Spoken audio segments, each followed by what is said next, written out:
जय हिंद मेरे दोस्तों, कैसे हैं आप सब। आप सबका स्वागत है हमारे इस यूट्यूब चैनल। और आज हम आपके लिए एक वीडियो लेकर आए हैं जिसमें आपको बहुत कुछ जानने को मिलेगा। तो इस वीडियो को एंड तक देखें और चैनल को सब्सक्राइब करना ना भूलें। तो चलिए साथ में देखते हैं वीडियो। अस्सलाम वालेकुम, नमस्कार, सत श्री अकाल एंड गुड इवनिंग। मैं हूं आरजू काज़मी और आप हमेशा की तरह से देख रहे हैं भेजा फ्राई। जी हाँ, भेजा फ्राई के नए एपिसोड के साथ हम हाजिर हैं। और इससे पहले कि हम न्यूज़ की तरफ चलें, हमेशा की तरह आप लोगों से रिक्वेस्ट है कि जिसने भी हमारे चैनल को सब्सक्राइब नहीं किया है, प्लीज़ चैनल को सब्सक्राइब करना ना भूलिएगा। आज ये बात हम सबसे पहले करेंगे माइनॉरिटीज़ की। और जैसा कि आप लोग जानते ही हैं कि कुछ दिनों से केस चलता जा रहा था और सुहाना शर्मा नाम है उस बच्ची का, जिसके ऊपर यानी कि कहा जा रहा था कि जी अदालत बताएगी कि उसने अपने पेरेंट्स के साथ जाना है या उसने उन किडनैपर्स के साथ जाना है जिन्होंने उसको जबरदस्ती अगवा किया था। और बहुत हंगामा था। मैंने भी एक ट्वीट की थी और लोग भी बात कर रहे थे, कोशिश कर रहे थे कि किसी तरीके से शायद किसी को कोई शर्म आ जाए।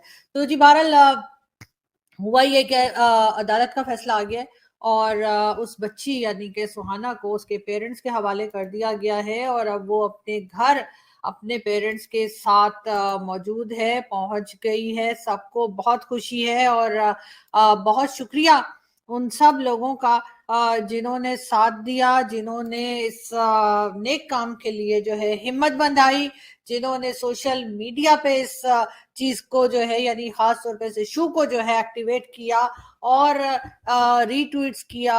जिसने भी इस बारे में ट्वीट किया उनके ट्वीट्स को रीट्वीट किया और उसके बाद मेरा भी बहुत साथ दिया और बहुत हिम्मत बंधाई।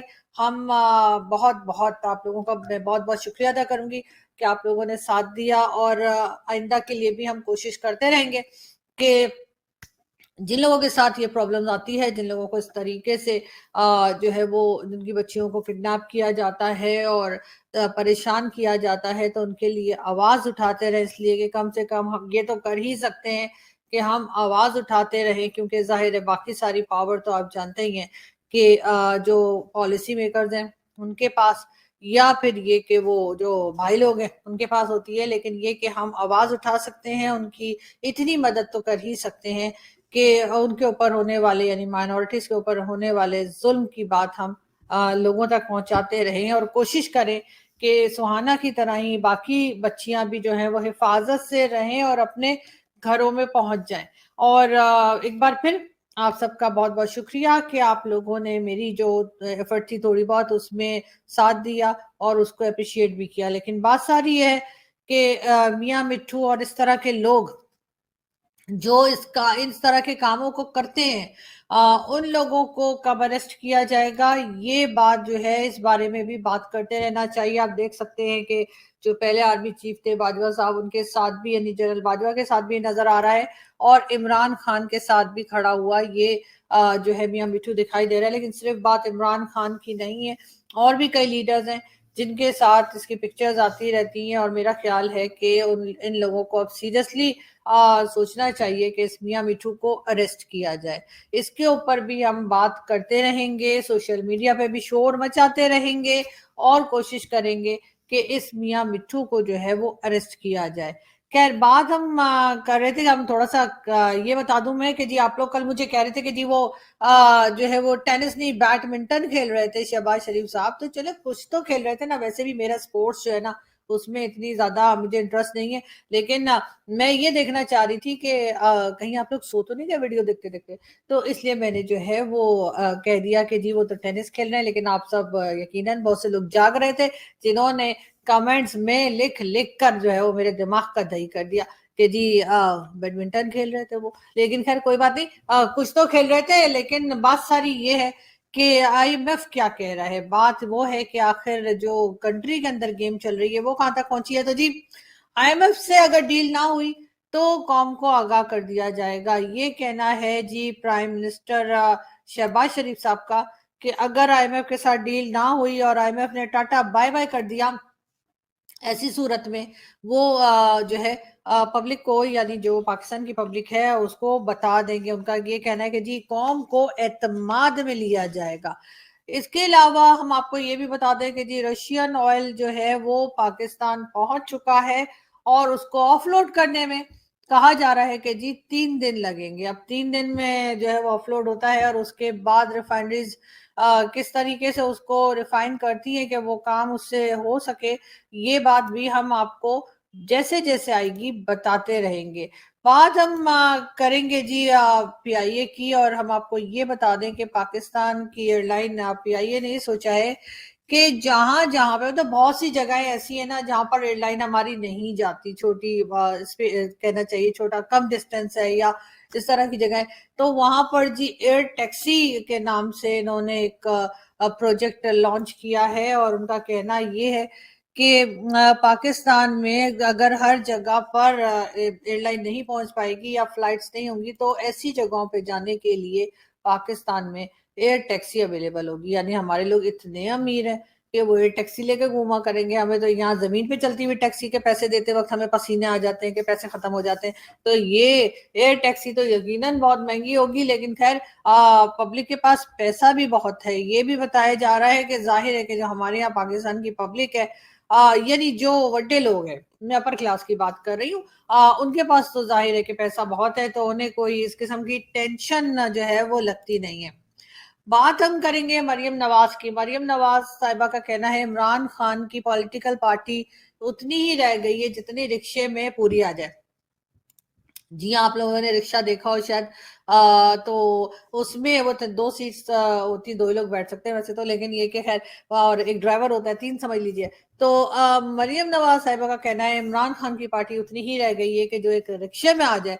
बहरहाल जब बुरा वक्त आता है तो इसी किस्म की स्टेटमेंट्स आती हैं, और इमरान खान साहब ने भी लोगों को बहुत सुनाई थी, तो यकीनन अब खान साहब की बारी है, तो खान साहब को भी तैयार रहना चाहिए कि अब उन्हें भी बातें सुनाई जाएगी। खैर यहाँ से हम एक वीडियो देखते हैं। को शहीद नहीं होने दे सकता तो फिर तुम कैसे कह सकते हो कि वो गद्दार है? ला मोहम्मद रसूलुल्लाह वो गद्दार नहीं है, वो हमारी इज्जत की निशानी है, उसने कुछ गलत नहीं किया। मत कोशिश करो उसे डिक्लेयर करने की। जी ये थी इमरान खान की सपोर्टर जो कि लंदन में जो है वो बुर्का पहन के या हिजाब लेके और इस तरह से रोने धोने कर रही थी, और उनका कहना था कि नहीं नहीं जी इमरान खान जो है उनको कोई सजा नहीं होनी चाहिए। और देखते हैं जी खान साहब के केसेस तो बहुत हैं कि वो केसेस कहाँ चल के जाते हैं और खान साहब को कहाँ ले जाते हैं। लेकिन उससे पहले फिर हम एक वीडियो देखते हैं और फिर बात करते हैं। वो संदिल हट का अरेस्ट हो गई है। अच्छा वो कहते हैं कुछ जाल तक में जहकल बातें विंदल बातें लगाना तुमको यही मेरे ख्याल में जो भी आप दोस्त थी, इतनी करीब थी, और आज वो आपकी दोस्त अरेस्ट हो गई हैं, तो आपको फील नहीं हो रहा ऐसा कुछ?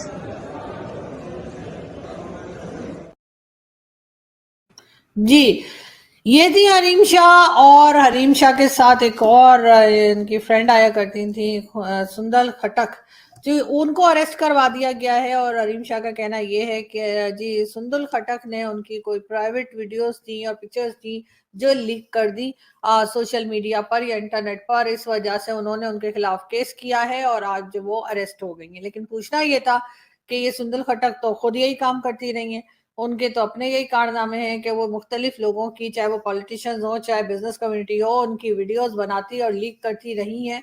तो अब अपनी वीडियो जब लीक हुई तो फिर इतना हंगामा किस लिए? इसलिए कि आप जो खुद दूसरों के साथ करती रहती हैं आपके साथ वही हुआ है। लेकिन खैर बहरहाल ये भी न्यूज बड़ी चल रही थी और देखते हैं कि ये भी कहाँ तक पहुंचती है। लेकिन अजीब सी बात ये है कि इनको हमने इमरान खान के टाइम में जो है वो प्राइम मिनिस्टर हाउस में भी देखा और असेंबली में भी देखा और कई दूसरी जगहों पे जो कि सरकारी बिल्डिंग है वहां पर टिकटॉक बनाते हुए भी देखा गया। कि तो जाहिर आप समझ सकते हैं कि किस तरह की सपोर्ट और किस तरह का साथ दिया जा रहा था इनका। अब बहरहाल अपनी एक दोस्त को जो कि साथ साथ नजर आती थी उनको अरेस्ट करवा दिया है, और इल्जाम यही है कि जी इन्होंने उनकी प्राइवेट वीडियोस और उनकी यानी कि सुंदर खटक ने इनकी हरीम शाह की प्राइवेट वीडियोस और पिक्चर्स जो हैं वो इंटरनेट पर लीक कर दी हैं। लेकिन वही वाली बात है जो मैं पहले कह रही थी कि आखिर ये काम तो ये खुद भी करती नहीं है, तो फिर आखिर इस वक्त इतना हंगामा क्यों?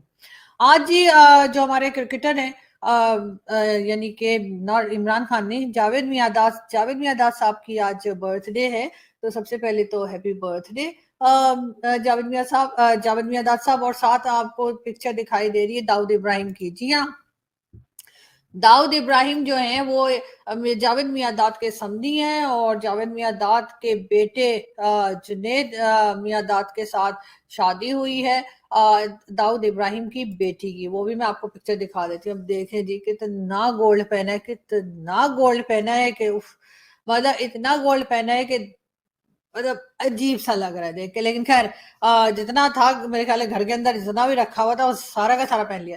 तो लेकिन जाहिर है अब दाऊद इब्राहिम की बेटी इतना गोल्ड नहीं पहनेगी तो भला कौन पहनेगा। तो ये देखिए। जी हाँ, अब हमारे बहुत से दोस्त हैं इंडियन टीवी के और कई दूसरे जो हमें टॉक शोज में बुला के पूछ रहे थे, बताइए दाऊद इब्राहिम कहाँ है, बताइए दाऊद इब्राहिम कहाँ है। तो भाई हमसे पूछने के बजाय जावेद मियांदाद को फोन कीजिए और पूछिए कि जी दाऊद इब्राहिम कहाँ है, वो तुम्हारा समधी किधर है, और उससे आपको एड्रेस भी मिल जाएगा उनसे और पता भी लग जाएगा कि वो कहाँ है। क्योंकि जाहिर है अपने बेटे के ससुर को तो वो जानते ही होंगे, ऐसा तो नहीं है कि बेटे के ससुर को भी ना जानते होंगे कि वो कहाँ पर हैं और किस जगह हैं और क्या कर रहे हैं। तो इसलिए आपको हमसे पूछने के बजाय या पाकिस्तानी जो पैनलिस्ट आते हैं उनसे पूछने के बजाय ये सवाल आपको जावेद मियांदाद साहब से करना चाहिए। खैर, हम एक वीडियो तो आपको दिखा दें और उसके बाद हम दूसरी न्यूज की तरफ चलेंगे।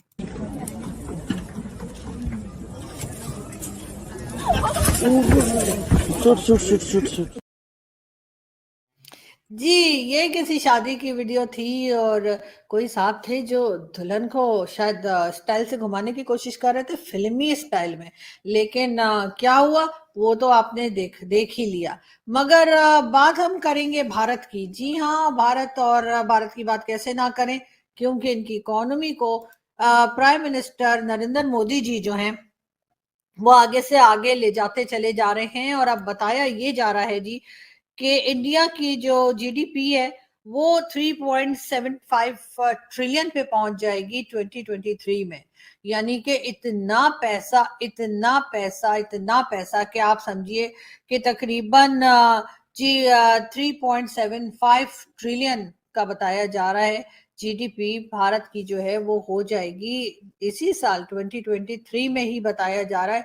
मगर सोचने वाली बात ये है कि इतना पैसा लेकर करेंगे क्या, और इतना पैसा जो मोदी जी ने जमा करके रखा होगा उसको खर्चा कहाँ करेंगे। लेकिन बहरहाल देखते हैं कि आगे क्या होता है। हो सकता है कुछ हमारे हत्थे भी चढ़ जाए, कुछ हमें भी मिल जाए, इसलिए कि बहरहाल हमें जरूरत तो है लेकिन मोदी जी इस तरफ देख नहीं रहे हैं या ध्यान नहीं दे रहे। हो सकता है थोड़े से बिजी हैं, अभी अमेरिका का विजिट भी होना रहता है ना उनका, तो हो सकता है उसके बाद कुछ सोचें वो हमारे बारे में, मगर सोच लेना चाहिए। खैर वो छोड़िए, हम आपको एक वीडियो दिखाते हैं। मेरी आखिर में बात सुनना, एक ही तरह हम निकलेंगे। हमें कोई अब बाहर से पैसे देने के लिए तैयार नहीं है। हमारे जो दोस्त मुल्क हैं वो भी पैसे देने के लिए नहीं तैयार। मेरे लिए जो सबसे ज़्यादा शर्मिंदगी होती थी कि जब मैं अपने दोस्त मुल्कों से पैसे मांगने गया मुल्क के लिए, क्योंकि दिवालिया निकला हुआ था हमारा, तो उस वक्त मुल्क हमारे पास तो सबसे बड़ा बैरूनी खसारा छोड़ के गए थे ये नून लीग वाले, ये इसाक डार, तो उनसे पैसा मांगना सबसे शर्मिंदगी थी। अब कैसे निकलना है मैं आपको बताता हूँ कैसे निकलना है। इसमें एक सोर्स है ओवरसीज पाकिस्तानी, ये याद रख लें, बैरून मुल्क पाकिस्तानी आपको निकालेंगे इधर से। और बैरून मुल्क पाकिस्तानी कैसे निकालेंगे, मैंने फिर से आपको कहता हूं कि 16,000 पाकिस्तानी अमेरिकन डॉक्टर्स, उनकी नेटवर्थ 200 अरब डॉलर है। हम IMF से 6 अरब डॉलर की पीछे उनके मिन्नतें कर रहे हैं कि किसी तरह दे दें हमें। 200 अरब डॉलर उनकी है, ये सिर्फ 16,000 है। 1 करोड़ बाहर पाकिस्तानी बैठा हुआ है। अगर हम किसी तरह उनकी इन्वेस्टमेंट लें, वो या सरमायाकारी शुरू कर दें, बजाय दुबई में करने में और दुनिया में और मुल्कों में कर रहे हैं, अगर वो सरमायाकारी शुरू कर दें, आप यकीन करें ये मुल्क उतनी तेजी से उठ सकता है, क्योंकि डॉलर अंदर आने शुरू होंगे, नौकरियां मिल, और वो आना शुरू हो गया था। हमारे आखिरी दिनों में पैसा ओवरसीज, रोशन डिजिटल अकाउंट क्या था, ओवरसीज 1.5 साल के अंदर $5.5 अरब पहुंच गया था। ओवरसीज पाकिस्तानियों ने इन्वेस्टमेंट प्लान्स बना लिए थे। हमारे ये जो रावी प्रोजेक्ट और ये जो बंडल आइलैंड का प्रोजेक्ट था, वहां बाहर की कंपनीज, बड़ी बड़ी कंपनीज आ रही थी डॉलर इन्वेस्ट करने के लिए, जब इन्होंने एनओसी वापस ले लिया सिंध गवर्नमेंट में। देखिए, बचाना इस मुल्क को ओवरसीज पाकिस्तानी, जब जी, तो ये थे इमरान खान साहब जो कि बार बार बता रहे थे कि जी एक बार फिर वही चूरन जो इमरान खान ने अपनी गवर्नमेंट आने से पहले खिलाया था लोगों को कि जी ओवरसीज पाकिस्तानीज जो हैं वो मुल्क में पैसा भेजेंगे और उस ओवरसीज पाकिस्तानीज के पैसे से हम मुल्क के सारे प्रॉब्लम सॉल्व कर लेंगे। यानी कि ना तो काम करना है, ना तो फैक्ट्रीज ओपन करनी है, ना तो जैसे कहना चाहिए कि ट्रेड ओपन करनी है भारत के साथ और दूसरी कंट्रीज के साथ। हाँ, ये ओवरसीज पाकिस्तानीज वाला चूरन जो है वो बेचते चला जाना है। लेकिन अब ओवरसीज पाकिस्तानीज इस चीज के लिए तैयार नहीं है और कई ओवरसीज पाकिस्तानीज जिनसे मेरी बात होती है उन्होंने भी कहा है कि जी खान साहब को कहें कि टाटा बाय बाय। और अब रास्ता यही रह गया है कि सबसे पहले तो जैसे बहुत से लोग हमारे भारत से भी कहते हैं कि पाकिस्तान में जो है वो टैलेंट की, पैसे की या किसी चीज की कमी नहीं है, अगर है तो मिसमैनेजमेंट है। तो मिसमैनेजमेंट को ठीक कर लें तो बाकी सारे इश्यू से खुद ही बाहर आ जाएंगे। लेकिन साथ साथ ये भी है कि आपको इंडिया के साथ ट्रेड ओपन करनी पड़ेगी और आपको इसके साथ अपनी कंट्री के अंदर जो फैक्ट्रीज बंद पड़ी हैं, जो पहले काम किया करती थी, उनको दोबारा से स्टार्ट करना पड़ेगा। पाकिस्तान से भी कुछ सामान बनाना पड़ेगा जो आप बाहर भेज सकें। अब तो आप लोगों ने अजीब सी आदत डाल ली है कि बस जी चाइना से आपने सामान लाना है और चाहे वो जैसा भी हो, महंगा हो, उसकी क्वालिटी चाहे जितनी मर्जी खराब हो, लेकिन वो सामान ला लाकर आपने यहाँ पर भर दिया है और उसके बाद अपने यहाँ के लोगों को आपने कर दिया है जी बेरोजगार। इंडियन मूवीज आया करती थी एक जमाने में, बहुत ज्यादा पुरानी बात नहीं है लेकिन कुछ साल पहले तक इंडियन मूवीज आया करती थी। उससे हमारे यहाँ के जो थिएटर्स हैं, यानी कि जो सिनेमा हॉल्स हैं, वो बस गए थे। उसमें बहुत से लोगों को जॉब्स मिल गई थी। ये भी कहा जा रहा था कि जी जैसे इंडियन मूवीज आती हैं और लगती हैं तो जाहिर है ऑडियंस हमारी तो हमेशा से ही शौकीन है कि फिल्में देखने की और इंडियन मूवीज को भी बहुत देखा जाता है। तो वो आपने सिलसिला भी आपने रोक दिया और कहा कि नहीं जी इंडियन मूवीज नहीं आ सकती क्योंकि इंडिया के साथ तो हमारा 36 का आंकड़ा है। लेकिन उससे हुआ क्या, यही हरकतें और यही नफरतें लेते लेते आपने उन बेचारों को भी बेरोजगार कर दिया जो सिनेमा हॉल से थोड़ी बहुत अपना घर चला रहे थे। मगर अब इस नफरत और इन सब चीजों का फर्क क्या पड़ा, हुआ ये कि इंडिया की इकोनॉमी तो आगे से आगे जाती जा रही है क्योंकि उनके पास इस वक्त जो गवर्नमेंट है या उनकी कुछ सालों से जो गवर्नमेंट, बल्कि काफी साल से उनकी जो भी गवर्नमेंट आती है, चाहे वो बीजेपी हो चाहे वो उससे पहले की गवर्नमेंट्स हो, उन्होंने प्रोजेक्ट्स पे काम किया है, उन्होंने इकोनॉमी पे काम किया है और यही वजह है कि आज उनकी इकोनॉमी जो है वो 3.75 ट्रिलियन की तरफ जा रही है और हमारी तो कहीं नजर ही नहीं आ रही। लेकिन बहरहाल देखते हैं कि क्या होता है। मगर इस वक्त बात समझने की है और समझदार अगर कोई मौजूद है उसमें हमारे यानी पॉलिसी मेकर्स में, अगर किसी के पास थोड़ी सी भी अक्ल है तो उसको ये समझ लेना चाहिए कि इस वक्त भारत से आपको टर्म्स बेहतर करने हैं। बाकी जो वो लोग शर्तें लगाते हैं कि जी टेररिज्म पे कंट्रोल करेंगे तो बात होगी, ये जो टेररिस्ट ग्रुप आपने पाल रखे हैं उनको आप रोकेंगे तब बात होगी। तो वो अगर आप रोकना चाहें तो आप रोक सकते हैं क्योंकि वो आपने खुद क्रिएट किए हैं और वो आपने खुद बनाए थे, कभी अफगानिस्तान के लिए, कभी कश्मीर के लिए या कभी कहीं और के लिए। तो अब ये और बात है कि अब वो कहीं नहीं जा रहे और यहीं पे आप लोगों की बैंड बजा रहे हैं। तो इसलिए आपके होना ये चाहिए कि आप उनको कंट्रोल करें। और जैसा कि कई लोग कहते हैं कि अगर पाकिस्तान की एजेंसीज चाहें तो वो इस तरह के जो ग्रुप्स बने हुए हैं, टेररिस्ट ग्रुप जो इन्होंने खुद बनाए हैं, ऐसे जिहादी किस्म के ग्रुप जो इन्होंने खुद बनाए हैं, उनको ये खुद ही कंट्रोल कर सकते हैं और बहुत जल्द ही कंट्रोल कर सकते हैं। वरना खैर देखते जाइए। मेरा क्या जी, मैं तो कहती हूँ कि पाकिस्तान में लोगों के पास इतने डॉलरों के, जैसे इससे नाक साफ करके ना, जैसे कहते हैं फ्लू हो जाए तो डॉलर ऐसे करके हम फेंक दें, हम तो इतना पैसा चाहते हैं पाकिस्तान के पास हो। पैसा होगा तो कोई इज्जत होगी ना। अब मांग मांग के तो इज्जत मिलने से रही आपको कि आप सारे वक्त जो है बस कटोरा लेकर घूमते रहें और समझें कि जी लोग बड़ी इज्जत करेंगे, तो ऐसा नहीं होता है। खैर, बहरहाल हम चलते हैं अगली न्यूज की तरफ और देखते हैं कि क्या है।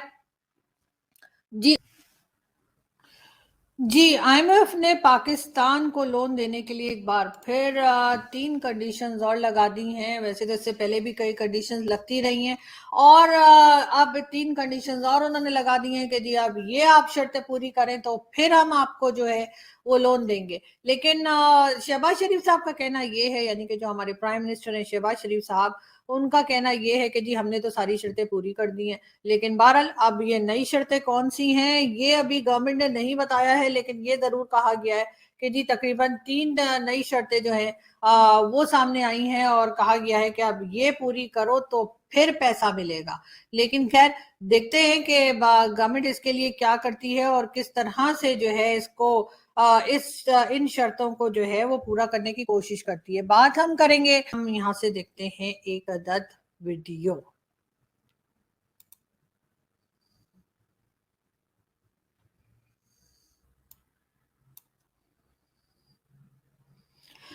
हम जी यहाँ से बढ़ते हैं आगे और आगे बढ़ते बढ़ते हम आपको दिखाते हैं एक अदद वीडियो और फिर बात करते हैं।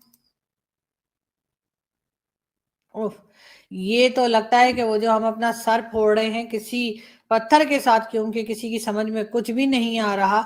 ये कोई उस किस्म की वीडियो हमें लग रही थी, लेकिन खैर एक और देख। यहां पे तुम्हारे खेत से पैसे नहीं बन रहे हैं, वो देखो चांद है, उस पे मैं तुम्हें खेत दूंगा। आने वाले समय में वहां तुम आलू उगाओगे, वहां मैं मशीन लगाऊंगा और फिर आलू को वापस हम गुजरात में लाएंगे।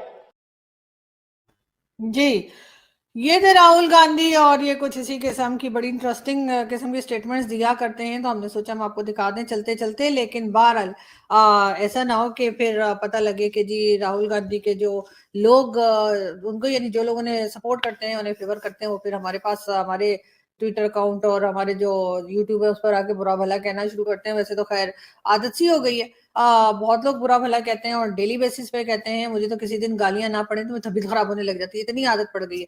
तो वो सब लोग जो मुझे बुरा भला कहते हैं और जो लोग यानी मुझे गालियां शालियां देते हैं, मेरी फैमिली को गालियां देते हैं, मेरे पेरेंट्स को, अब तो खैर दादाजी का नाम भी आ गया, दादाजी भी बड़े खुश हो गए होंगे कि चलो जी पहले तो मेरे फादर से कह रहे होंगे कि पहले तो तुम्हारी बेटी तुम्हें गालियां पड़वा रही थी, अब मुझे भी वाट लगा दी बोल के मुझे भी पड़वा रही है।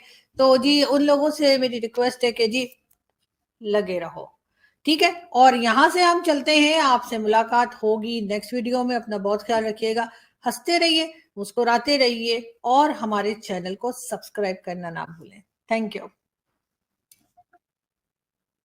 यहाँ पर ब्रस्ट मारा, फिर मेरे पैर में 2 जगह पे मारा। मैं देख रहा हूँ कि धुआं निकल रहा है, लेकिन उस गोली की पीड़ा को चुपचाप पड़ा सहता रहा। तब मुझे लगा यार अब नहीं बचूंगा, लेकिन कहते हैं कि जाको राखे साईं मार सके ना कोई। जब उसने गोली चलाई तो यहाँ पर पर्स में 5-5 रुपए के कुछ सिक्के भी थे। जब गोली जाकर के सिक्कों पे टकराई तब मेरे पास एक हैंड ग्रेनेड था, मैंने उसको पिन निकाली और उसको ऊपर। फुरकान साहब, ये बात है तकरीबन सन 2014 की, जब योगंडा के हालात बहुत ख़राब थे तो अफसरों ने मेरा ट्रांसफ़र योगंडा कर दिया। और जैसे वहाँ पे पहुँचा तो मेरे ऊपर पहला जो हमला हुआ योगंडा पे, वो दुश्मनों ने रॉकेट लॉन्चर मेरे सर पे मारा। यहाँ पे ये देख सकते हैं आप, ये निशान रॉकेट लॉन्चर का है। तो हल्की सी मुझे खड़ोच आई और मैं शुक्र अल्हम्दुलिल्लाह बच गया। ये मेरी बेगम की दुआ थी। और उसके बाद जी मेरे ऊपर हमले होते रहे करीबन 1 साल के अंदर 5000 मेरे ऊपर हमले हुए। एक मर्तबा अपना हेलीकॉप्टर की मदद से दुश्मनों ने मेरे ऊपर शेलिंग करवाई और शेलिंग करवा के मेरे ऊपर पूरा एक मिसाइल ठोक दिया। तो उस वक़्त मेरी जो गन थी उसकी मैगज़ीन बिल्कुल एक भी उसमें नहीं थी, अपना पूरी मैगज़ीन ख़त्म थी। तो मैंने जेब से गलोल निकाली और हेलीकॉप्टर का निशाना लिया। निशाना लेके खींच के ऐसे ही छोड़ा, हेलीकॉप्टर नीचे। तो दोस्तों आशा करता हूँ कि ये वीडियो आपको अच्छा लगा होगा। अगर अच्छा लगा हो तो वीडियो को प्लीज़ लाइक कीजिए और अगर चैनल पर नए हैं तो चैनल को प्लीज़ सब्सक्राइब कीजिए।